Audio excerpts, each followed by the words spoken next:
Good morning. Hope you're doing well today. And it's another day that the Lord has given us that is just beautiful. And I'm sitting here in my favorite spot to share with you the Word of God. You know, I enjoy working for the Lord. I'm so thankful that He has called me to work in His service. And I pray today that if God has called you, you have answered that call. And you know, even if it's not to be a preacher or a Sunday school teacher, it just could be called to be a witness for Him wherever you may go. And I pray today that we will do that. Share the Word of God with somebody today and every day. I want to talk to you today in Acts chapter 4, verse 12. This is Peter talking. And he's before the court, and he's been given a chance to speak. And he says in Acts chapter 4, verse 12, "Neither is there salvation in any other, for there is none other name under heaven given among men whereby we must be saved." Peter was speaking with boldness. The disciples were convinced that the greatest need of every individual on the planet Earth was salvation from sin and the wrath of God, and they preached that this need could only be met by no other person than Jesus Christ. And that's what this verse is telling us. There is no other name given among men, whereby we may be saved. There's not a pastor that stands behind a pulpit or an evangelist that preaches today that can save you. If I could save my loved ones, they would all be saved today. But you see, that is something that each individual has to take care of, has to answer theirself. They have to go to the Lord theirself. I've told people before, I can pray for you, but I can't pray for you. I can pray for God to heal you. I can pray for God to save you. I can pray for God to help you financially or whatever the case may be.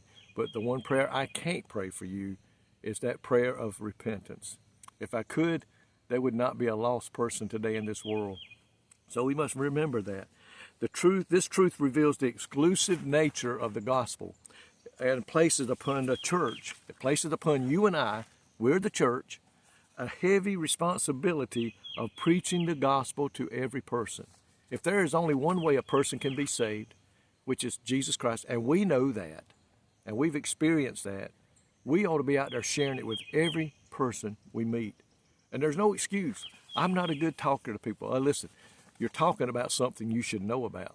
You should know that God is the creator of everything, that Jesus is the Son of God, the Holy Spirit is there, and that Jesus Christ saved you from your sins. The Holy Spirit took up residence in you. And it's something you should be able to talk to somebody about. It says right there is no other name, and it's up to the church to get it done. If there were any other ways of salvation, the church could be at ease. But no. According to the Christ Himself, there is no hope for anyone apart from salvation in Christ. In another place in the Bible, it tells us that Jesus said, "I am the way, the truth, and the life. No man cometh to the Father except He comes by me." That's Jesus Himself stating that if you want to be saved, if you want to be forgiven of your sins, you want your name in the Lamb's Book of Life, you must come by me. So listen, if you're lost today and you're believing something else, don't let the world lie to you and convince you that there's other ways. Because this Bible clearly states that it's not. There's only one way. There's a lot of preachers out here today that's preaching false religion, and churches today preaching that there's many ways to heaven. You can just be good. You can just do this. You can do that. Give to the church. Work in the church. No, listen. There's only one way to heaven, my friend, and that is through Jesus Christ. And we need to be aware of that. But church Christians, you and I today, we're not without it. We don't have an excuse. We have been told to go out and tell people about this. The verse clearly states there's no salvation under any other. And the second part, there is no other name given among men by which we may be saved. It's up to you and I, the church. But you see, the church has gotten lax. The church has said, well, you know, I'm saved, my family's saved, I'm okay, I'm good to go. No, listen, every person today will spend eternity somewhere. And it's up to you and I. God could have done He could have sent other disciples. He could have sent other prophets from heaven to preach the gospel. But no, He said the church, my church, is going to be responsible for this. And my friend, as Christians today, as active workers in the church, as going to, and I pray that you are attending church, we are held responsible for getting people saved, teaching them the gospel, showing them the way they need to go. Are you doing your part today? I know I could do better, and I'm trying every day, and I pray that you are too. But let's go out today and tell somebody that we know is lost, be it a loved one, be it a husband, a wife, a child, or a co-worker, somebody in your family, a close friend. Let's let them know that the only way to heaven is Jesus Christ, no other name by which we can be saved. Lord, thank you today for this word that speaks so clearly to us that there's no other way but through your precious holy name. That's why you died upon the cross, so that your blood could cover our sins.